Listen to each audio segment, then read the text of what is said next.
Hi, Matt Toms here with another one chart lesson. Today it's a quick one. We're doing Let Me Down Slowly by Alec Benjamin. It's a great song. It's only got 4 chords, and if we put a capo on the 4th fret, those 4 chords are actually quite simple. We work our way through A minor, G, E minor, and F. Now there's a couple of ways you can do these chords. The G, you can put 2 fingers on these top 2 strings, but we don't need to do that on this song, and I'll show you why in a moment. And with the F chord, you can play it as a bar chord, or you can play it as your regular open chord.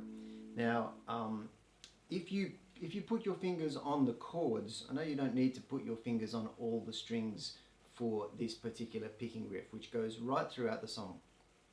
But if you do, then if you ever accidentally pick the wrong string with your finger, it's actually going to sound okay, because you'll pick another note in the chord that's happening at the time.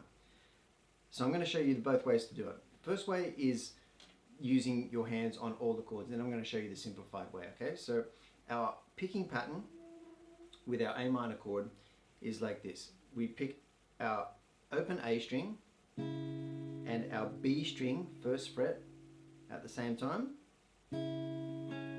with our 2nd finger. So those 2 fingers pick those 2 notes, then straight away you pick the G string 2nd fret with your 1st finger. So it's like this. Okay, then you do that little faster run of notes there. So these 2 notes are quavers, or 8th notes. So it's 1 and then this B string 1st fret again is on the beat 2. 1 and 2 E and. So what you're doing there is going B string, use your 3rd finger if you can, because it's going to make things much smoother, to pick the open E string, and then back to the B string again with your 2nd finger. So it's like this: 1 and 2 E and. That's the hardest part of the song. If you can get that down, the rest of it's quite easy. That's all we do on the A minor. Then we change to our next chord, which is G. Now, what I said before about the fingers on the top 2 strings doesn't really apply here, because with this G chord, we're only playing the E string 3rd fret, which is our root note for G, and our 2 open strings, B string and G string here. And that pattern for the G chord is just. So really what you do with these top 2 fingers is kind of leave them free, and it makes things much, much easier. So we've got 1 and 2 E and 3 and 4 and. That's the first bar. The second bar, and it's only a 2-bar pattern, is your E minor. Now we're doing the same rhythmic pattern as the A minor chord. So we go 1 and, picking the first 2 strings, or the first 2 notes together, open E and open B string. Again, these 2 fingers. Open G string with your 1st finger. Then the 2 E and beats, we play all on the B string. So we go 2 E and, which is open 1st fret, 3rd fret. So 1 and 2 E and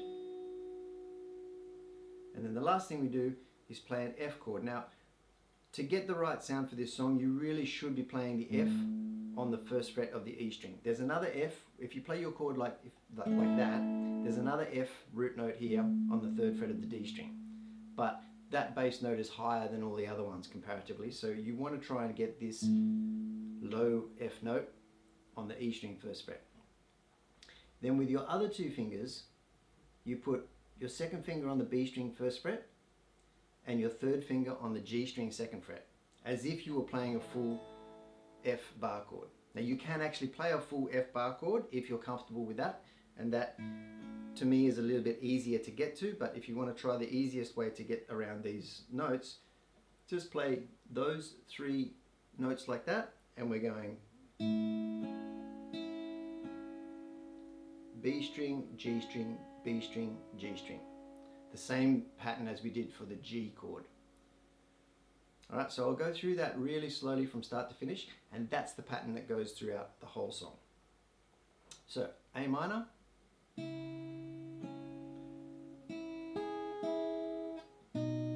G, E minor,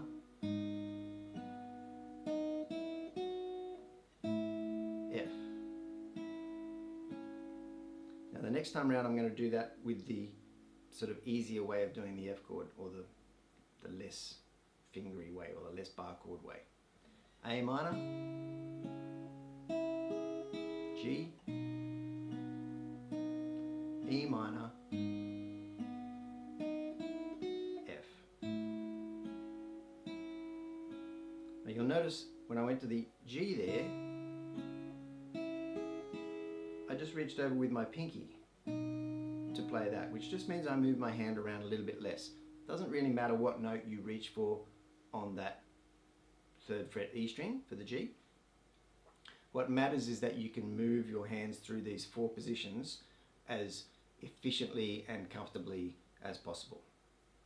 So work out the fingers that you are most comfortable using. Work out the bar chords or the open chords that you're most comfortable using. They're the only notes you need to play. A minor, G, E minor, F.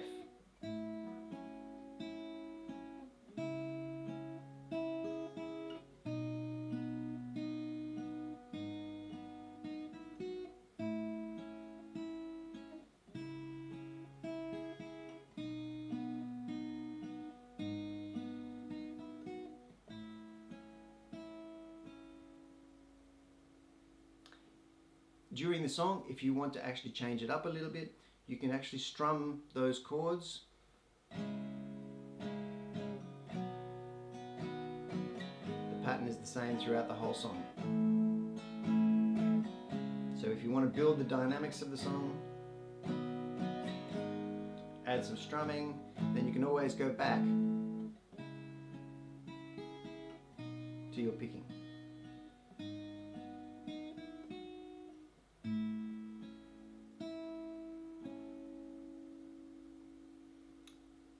Thanks for watching. I hope you found that useful.